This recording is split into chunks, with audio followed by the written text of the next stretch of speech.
একজন সফল মানুষের অভাব, দীর্ঘ পথ আর হঠাৎ নেমে আসা অন্ধকার সময়কে নিয়ে।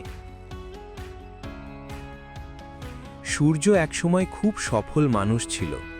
শহরের মানুষ তাকে চিনত। স্মার্ট পোশাক, আত্মবিশ্বাসী হাঁটা, চোখে বড় স্বপ্ন। নিজের পরিশ্রমে গড়া ব্যবসা, সম্মান আর পরিবার সবই ছিল তার। কিন্তু কেউ জানত না এই সাফল্যের পেছনে কত রাত না ঘুমিয়ে কাটানো অভাবের দিন লুকিয়ে আছে। তার শৈশব কেটেছে টিনের চালের নিচে।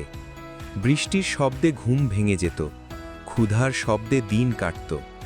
তখন সে ভাবত, একদিন আমি বড় হব, এই অভাবকে হারাবো। সে হারায়ও। বছরের পর বছর পরিশ্রম করে একদিন সত্যিই সফল হয়।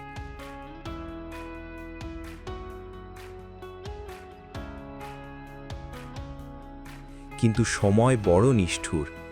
সফলতার শিখরে দাঁড়িয়ে থাকা মানুষটাকে হঠাৎ টেনে নামায়। একটা ভুল সিদ্ধান্ত, একটা বিশ্বাসঘাতকতা, আর তারপরে একের পর এক ক্ষতি।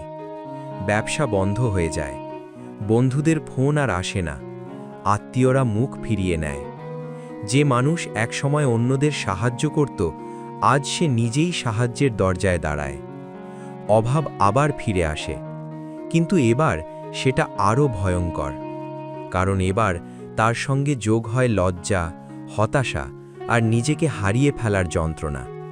সূর্য অনেক রাত চুপচাপ বসে থাকত।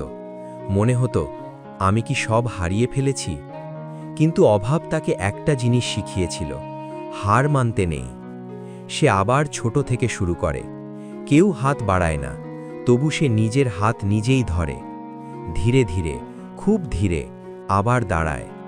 আগের মতো বড় না হলেও এবার সে শক্ত। কারণ এবার সে জানে, সাফল্য শুধু ওপরে ওঠা নয়, পড়ে গিয়ে আবার দাঁড়াতে পারাই আসল সাফল্য। শেষে সূর্য বুঝতে পারে, অভাব তাকে ভাঙতে আসেনি, অভাব এসেছিল তাকে মানুষ বানাতে।